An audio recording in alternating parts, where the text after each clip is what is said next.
लाख हाथ पैर मार ले डीके, लेकिन सिद्धारमैया कुर्सी बचा लेंगे। जी हां, कर्नाटक में सीएम की कुर्सी पर काबिज होने की लड़ाई कांग्रेस में तेज हो गई है। डिप्टी सीएम डीके शिवकुमार अब खुलकर मैदान में उतर गए हैं और उस फॉर्मूले की याद दिला रहे हैं जिसके तहत 2.5 साल पहले सिद्धारमैया मुख्यमंत्री बने थे। सिद्धारमैया ने फैसला कांग्रेस हाईकमान के ऊपर छोड़ दिया है, तो वहीं डीके शिवकुमार के सब्र का बांध टूट रहा है। डीके के समर्थक विधायकों ने 3 चरणों में दिल्ली आकर कांग्रेस नेतृत्व से मुलाकात कर सीएम के बदलाव करने की बात रखी है।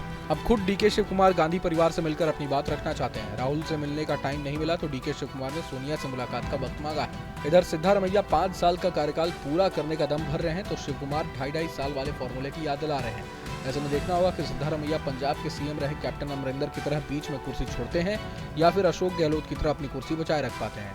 दरअसल डिप्टी सीएम डीके शिवकुमार ने सियासी लॉबिंग शुरू कर दी है। दिल्ली में गांधी परिवार से मुलाकात करने से पहले डीके शिवकुमार और पीडब्ल्यूडी मंत्री सतीश जरकीहोली के बीच मंगलवार देर रात मुलाकात हुई। दोनों नेताओं ने इस मुलाकात के लिए अपने सभी निर्धारित कार्यक्रम रद्द कर दिए थे। जरकीहोली को सीएम सिद्धारमैया का करीबी माना जाता है।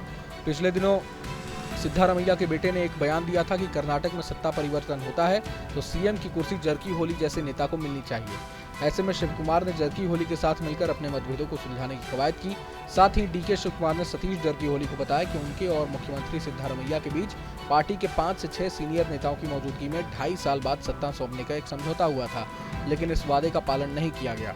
डीके शिवकुमार इस तरह से सिद्धारमैया के सबसे करीबी नेता जरकीहोली को अपने साथ मिलाने का दांव चल रहे हैं। शिवकुमार और जरकीहोली 2023 के चुनाव के दौरान कांग्रेस प्रदेश अध्यक्ष और कार्यकारी अध्यक्ष के रूप में एक साथ काम कर चुके हैं। सूत्रों की माने तो उन्होंने 2028-2029 के लिए पार्टी के रोड मैप और सिद्धारमैया युग की स्थिति पर व्यापक बातचीत की, क्योंकि सीएम अपने चुनावी सफर के अंत के करीब माने जा रहे हैं। अब कर्नाटक में 2028 में विधानसभा चुनाव है। कांग्रेस में जिस तरह से सियासी कला मची हुई है, उसके चलते सीएम को बदलने की मांग तेज हो गई है। ऐसे में कांग्रेस हाईकमान क्या पंजाब की तरह कर्नाटक में भी सत्ता परिवर्तन का कदम उठा पाएगा, क्योंकि सिद्धारमैया की लोकप्रियता और सियासी पकड़ को देखते हुए उन्हें हटाना आसान नहीं है। हालांकि सूत्रों के मुताबिक सिद्धारमैया अब राहुल गांधी की बात सुनने को तैयार हैं, जिन्होंने उन्हें 2 बार सीएम पद पर बिठाया। अब कर्नाटक में जिस तरह 2.5 साल वाले फॉर्मूले की याद दिलाकर शिवकुमार समर्थक सिद्धारमैया से सीएम पद छोड़ने की बात कर रहे हैं, ऐसे में 2.5 साल के फॉर्मूले की बात राजस्थान और छत्तीसगढ़ में भी थी।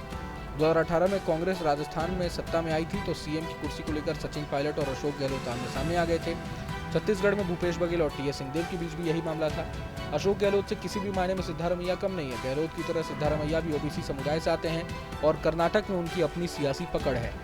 कर्नाटक में कांग्रेस के विधायकों में ज्यादा समर्थन सिद्धारमैया के साथ है। सिद्धारमैया कर्नाटक में सबसे ज्यादा लंबे समय तक सीएम रहने का रिकॉर्ड बनाना चाहते हैं, जिसके लिए लगातार कह रहे हैं वो कि अगला बजट भी वही पेश करेंगे। इतना ही नहीं, उन्होंने 5 साल का कार्यकाल पूरा करने का भी कई बार ऐलान कर चुके हैं। सिद्धारमैया ओबीसी चेहरा है तो डीके शिवकुमार वोक कालिगा समुदाय से आते हैं।